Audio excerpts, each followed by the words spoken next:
I think a really tricky thing to tackle in watercolor is layers of foliage, and to do it well without overpainting. So this is a scene that I painted just recently from Cambodia, and this was my painting, and I got to a stage where I felt like I actually had hardly painted this. There's a lot of areas which is just my underwash, but I felt like it was successfully giving the appearance of layers of foliage. So I wanted to demonstrate that today because I think foliage and greens is really tricky. So I've not drawn much on. I'm not doing the buildings or the rest of the painting, but the first wash always for me for a large area of green is a very pale blue called Cerulean blue, and yellow, and the yellow can be yellow ochre, it can be green gold. I'd have to say green gold is probably my favorite, so I'll use cerulean blue and green gold. And if you don't have cerulean blue, I will say it's not as successful with cobalt blue or a different blue, because this is the cerulean that you can see through in the gaps, so it just looks like cool blue-green foliage. My palette's really dirty, but I've just cleaned up a little area here, and cerulean blue I use quite light. I should have prepared the paint first. I want a fair amount of this. Usually I would actually be doing this first wash with a little palette that holds much more water. So I'm going to prepare my yellow as well, or my green gold. In this palette, it's right here. No, that's not green gold. This is green gold. I'll put it over here. You can see how it's brighter. You could also use Aureolin, yellow ochre. The green or the yellow isn't as important as the blue in terms of what colour. I might actually use some yellow ochre as well. But so what I want to do, because they've already splashed, is basically just with a scrubby brush, I'm conscious of the outer edge, what that looks like, but not conscious here. I'm painting quickly because I want the blue and the green to mingle. So I want them to touch. A colour that will work well down in that area as well of the blue is even a little touch of Cobalt turquoise. So you can see that slightly brighter. I quite like the effect that it gives as well. And I'll come back to my green, or in a minute perhaps some yellow ochre. So I do want to make sure I've got kind of a scrubby foliage edge or a shrubby look to the outer.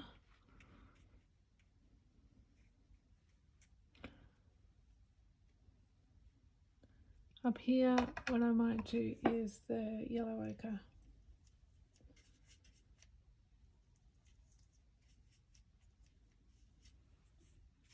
Up in behind this shrub. So if I want it shrubby, I'll splay my brush a little bit more. Use it on the side perhaps. I don't know what I've splashed with. I'm trying not to make it a straight diagonal line. You know, shrubs ebb and flow. I want to make sure I don't have hard lines that have dried. I might come back across into the cerulean blue, which I've run out of. So this is where my other little dish that holds a better amount of paint as a watery wash makes me more prepared. It won't dry with lines.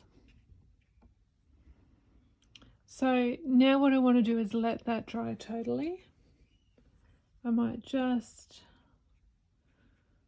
use the brush. I'm up on the angle and I'm just creating a little bit of variation. So up here it's a little bit more shrubby. Here a few grasses coming up out of the top. and just so long as it's broken and not a smooth edge. So I'm going to let that dry.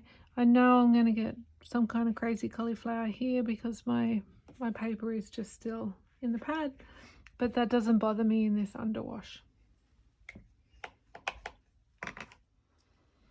So my first wash of the cerulean blue and the green gold has dried, and my next step is to just mask out a few little strappy grasses with masking fluid. So just be careful when you're using masking fluid not to shake it, because then you just end up with froth.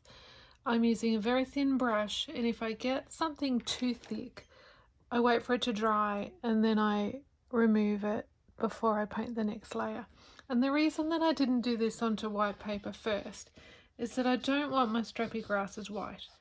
I want them pale, leafy coloured, and I want to make sure I do these grasses sparingly with masking fluid. Something I really dislike is a lot of masking fluid. I also like to indicate that grasses fold back over, so I'll do a few strokes that come back, and they're thicker at the top where the grass folds. I'll show you in the photo in a second.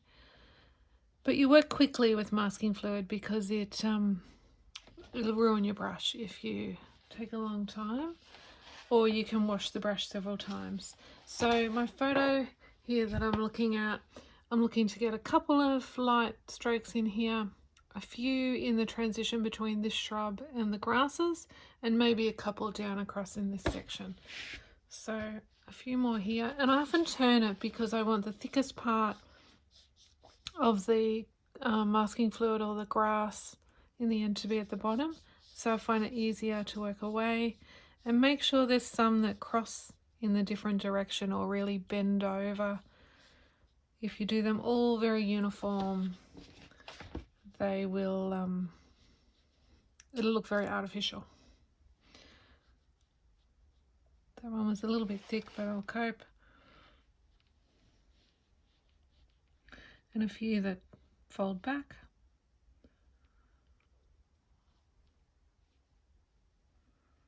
So there's no point doing anything up out of here because I've put no colour there. So it might be relevant to do some if you were then putting the water over the top. But for this exercise, I'm not. Okay, and so that's about all I want. Clean the brush really well. If you want to protect your brush, if you're going to do a lot of masking fluid, you can put dish drops or detergent on the brush first.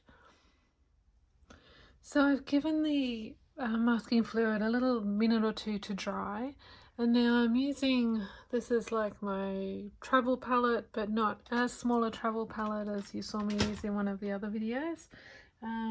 This is for when I'm out and about and don't want my large palette. I've mixed up a green that is one of my favorites, that's just indigo and cad yellow mixed together, and I'll get a variety of depths of color with that. I'm using this Chinese sable brush or squirrel brush that comes to a flattish head, and so this is what makes a really big difference in painting foliage, I think, to a pointy brush. It's easier to get a variety of shapes. So what I'm doing is aiming for a rich color that I don't have to come back and deepen up again. I want to splay my brush as I'm getting the color from my palette. I'm often doing this to make sure my brush is not in a point when I come back to paint here. And what I'm trying to do is basically what's called or known as negative painting. So I'm creating the shape of the shrub that's in front by putting the shadow and the shape in behind. So, you know, I want some sense of strappy leaves here. So can you see what I'm doing in a way at the moment is creating a shrub here, but at the same time I've got to work quickly and create the shrub that I'm actually painting, or the tree in this case. So I don't want to just fill it with all this same color. So now I'm picking up a little touch more yellow. I've added cad yellow. I drew a couple of leaves here that I'm going to paint around.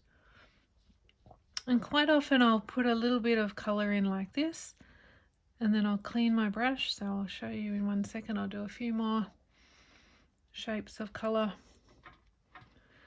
I often use a much rougher paper than this. This is just a scrappy piece of cheap paper for demonstration purposes, but I do find the rougher paper is easier to leave texture and gaps, which is what I'm after a lot.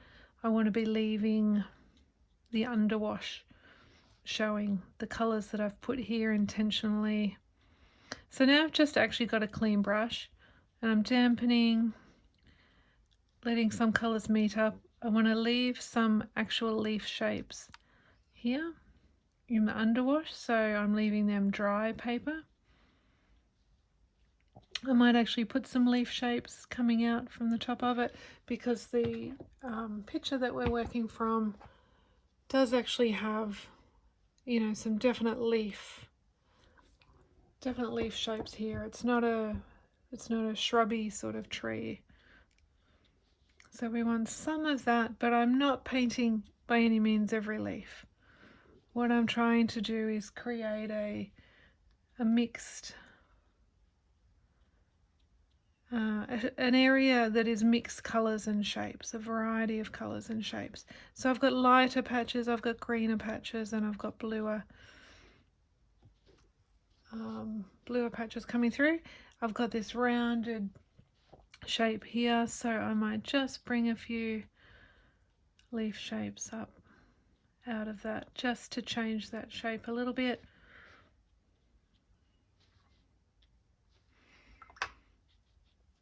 I might create a nice really dark shape in here, so picking up nearly pure indigo, again flattening my brush so that I get a variety, and sometimes that will work to just look like little stems, some twigs happening through there. And now I'll continue down here into this area, and I want to have this look like deep shadowy area in underneath this shrub. So I'm sticking with the indigo, but I'm making sure this isn't a solid shape at the bottom of the colour that I'm putting in.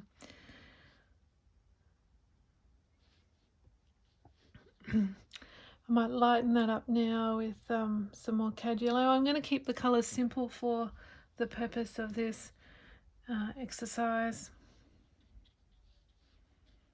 Sometimes I'll just change yellow a little bit, or I might add a touch of green gold.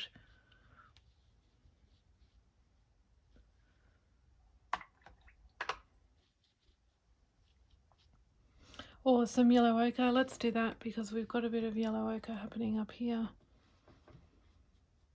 Just adding it in.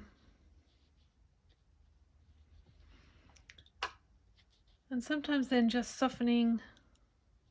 Again, clean water. I'll join these two up. And I might just get a clean, this is a pointier brush, and I'm just going to pull a few little shapes, a few little grass, strappy grasses out of that. So I'm just picking up the paint that's already there. Maybe I'll put a few while I've got this slightly different colour, a slightly lighter colour, just because all I've done is pick it up on a clean dry brush, just to create a few shapes. So what I might do is come down into the corner, and I think I'm just going to softly put, this is where I've got some masking fluid, and I often like a darker corner as a lead in. So you can see again my brush is splayed, so I get this broken shape, as well as being able to soften it using the brush on the side. I want to change colour a little bit, so I'll add some more yellow. But what I don't want is lots and lots of strappy grass, because I just don't think that's attractive in a painting. So I'm trying to just create suggestions of the strappy grass in amongst other leaf shapes. So again, I might just clean that brush and now work with just a clean brush, pulling some of the paint out. softening here and there, changing the shapes. You can see where the masking fluid in places has repelled the paint. So because there's some masking fluid here, I'm just going to add, and this is kind of just a really light mid-tone that I'm popping in here. Softening it sometimes with clean water, just so that it's not a shape. And this is a big shape now with not much detail, but I don't want to fill it. So what I might do is just come back. I want a color that's between this color and the dark I've got up here. And I'm just going to create a few shapes which might be as though there is just some little gaps in between areas of foliage. What I do really like though is a fairly dark corner. Again, like I said, as a lead in for your eye. So I'm just going to add some more indigo down there. If you feel like you get too much of one color, a really easy way to break it up is just clean water on your brush. I've knocked a little bit of it off, and just flick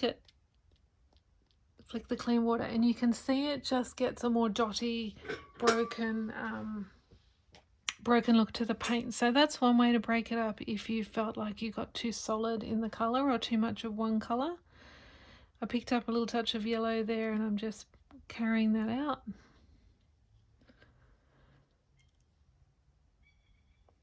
And now I'll come across in my photo. Then there's this shrub that's in behind, so it's darker than the foliage in front. So this is a really good place for me to come to now here. But I don't want to go necessarily to the same color as this shrub, so I might make this a little bit more yellow. I'm going to mix maybe the cad yellow and a bit of green gold. A little touch of indigo just to deepen it. And this has got some lovely foliage coming out of it, some lovely trailing. So remember, its grass is still here. So this side I want to have a little bit of that broken edge again that might indicate grasses. And we're negative painting, so we're painting behind the subject to form the subject in front. While I've got that colour on, I need to put some darker areas. It's too much one colour, so I'm just dropping a little bit of indigo into that colour. And I'll just catch where I took the first wash to. Break up that bottom line a little bit. And I change how I'm using the brush. I'm not dabbing the same way all the time. So sometimes it's spread like this so that I get multiple. Sometimes I'll work with the brush on the side so that I get a broken. That's kind of nice, as though it's a feathery fountain grass kind of thing. So what I might do then is just get a little bit of deeper colour on my brush. This is when you see my love of indigo. And I might just strengthen up a few of those so that they look more intentional. The ones that are coming out of this shrub. Because in my painting, that's ocean in behind. And I've got those coming out, but then this really large area here that is solid. So I need to break that up either with some darks coming through, or another option is actually to use your fingernail, if you've got one, and just lift out, create a few branches. You have to use pressure to do that. And if it runs back in and leaves a dark line, then it means it was too wet. So it's getting it at just the right stage of drying so that you're leaving a highlight rather than a shadow. I'll add a few more of these broken. We're changing the type of shrub this is.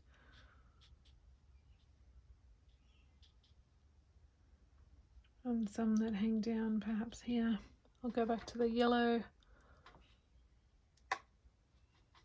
the yellowy green colour.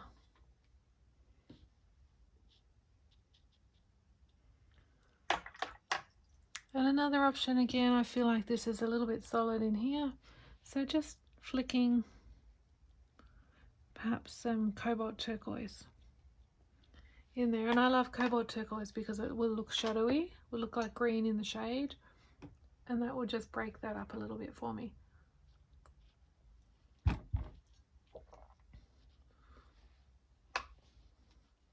I've got some definite leaf shapes happening here, so I want to avoid that area a little bit, but I need something in between these two. So these leaves I'm going to paint positively, so I'm going to actually paint the leaves rather than leave them out like I did here. But I need just a little bit of something to travel down through, because it's too big an area to have just that underwash. And I had this cauliflower happen here with my first wash, so I want to camouflage that line a little bit. So sometimes, again, back to the clean water, I'll just soften this so that it gives a little bit of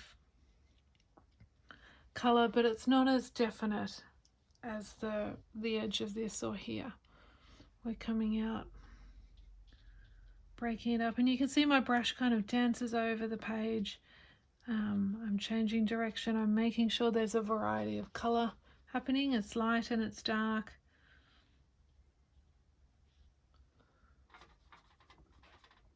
My leaves are going to be a little bit darker, so I know I can bring those over the top of this mid-tone. And I need something again to carry this down. I don't want to have dark all the way across, but I need something at the edge just to shape. So at the moment I'm using the brush blade flat.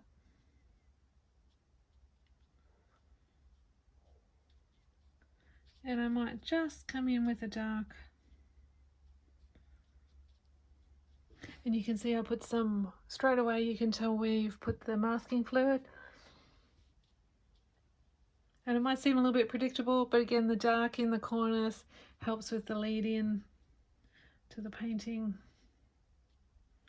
Just some random strokes here and there. And if it feels too much like the strappy grasses, you just soften a few.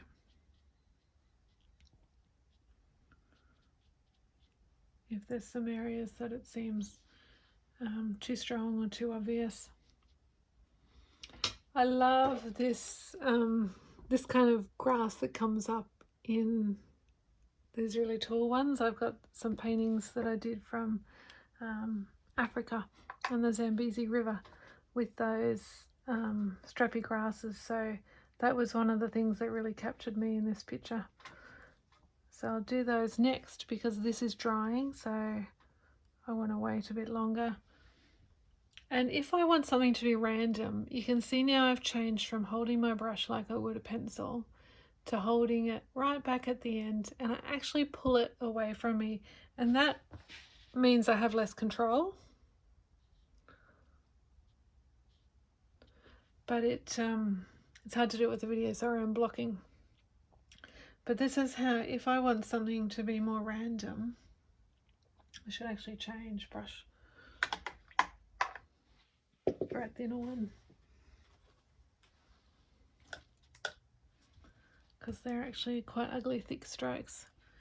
So I've changed just to a script liner. I like a long script liner, but again I'm going to hold it down near the end, and I just want to get some of these little leaf shapes that come off randomly. Another brush that works really well for this kind of foliage is a dagger, because it's thinner. This might actually be better still.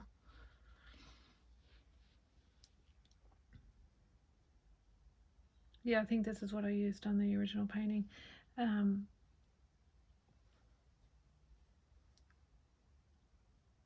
So still the same in that I'm holding it right back near the edge. I'll pull away from myself if I want random marks, and I almost am just blurring my eyes and letting the brush dance around so that it's random. Otherwise you often end up with 3 or 4 lined up the same distance apart from each other.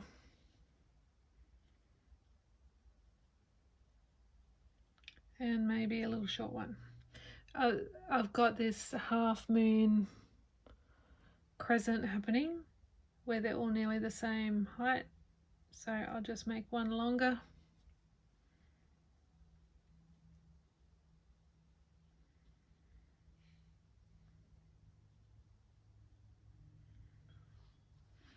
And I might put one of those. So this brush, which I love for anything related to trees, is a Kazan by Neve, and it just gives you really random, like if you're doing branches or thin little saplings, much easier to just get random marks because it's so bendy. Put 1 or 2 of these in here.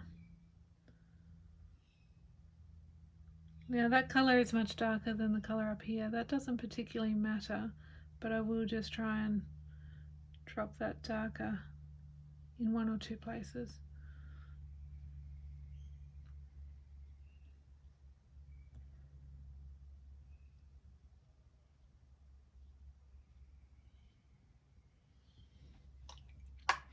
And now I've got these little ones here that I want to paint positive, so just, you know, any old brush that will give you a little leaf shape.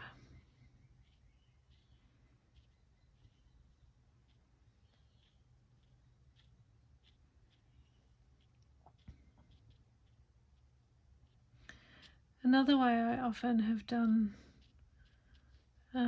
leaves like this is much thicker pigment and then scraping out with the corner of a credit card. That also can be really effective. It gives you this shape almost like a Banksia flower. And if you feel like they're all too similar colour, just drop a touch of yellow on a few pure yellow pigment so that we have variety.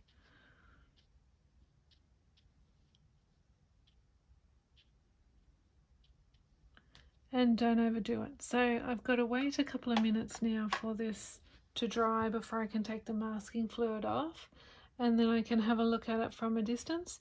If there's some areas where you feel like it's just too harsh, light against dark, for instance here, before this fully dries, I can just soften down a little bit with a damp brush, and you can see how that now, it keeps the shape that I had, but it's just not as harsh. It's not going to draw your eye quite as strongly to that area of light against dark. And you can see where I flicked the clear water before. Now I've got these lovely little shapes here that just look like interesting, hopefully little interesting shapes. So I'll let that dry and then I'll take the masking fluid off. I might just break up this little bit with just 1 or 2 more little shapes. Okay. I started rubbing the masking fluid off and forgot to turn the video back on, so I've taken a few little bits off here already. I know those were with their fingernail. So you've got to wait for it totally to dry before you start rubbing masking fluid off, or you just smear. There's a few up here.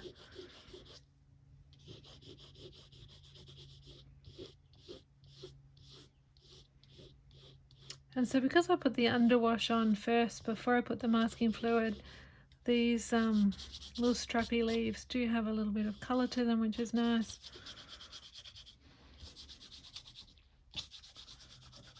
And so if you end up with any large bits that you're not happy with the shape, like here I've got a little clump, all I need to do there is just break it up with a little touch of colour.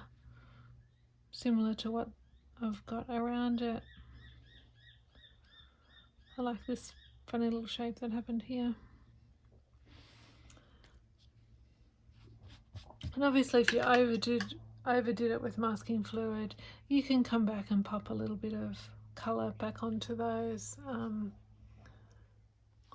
light bits. But hopefully that gives you an idea of, you know, layers of foliage and how to create the negative shapes and the positive shapes depending on what your photo is like, or the scene in front of you if you're painting on site.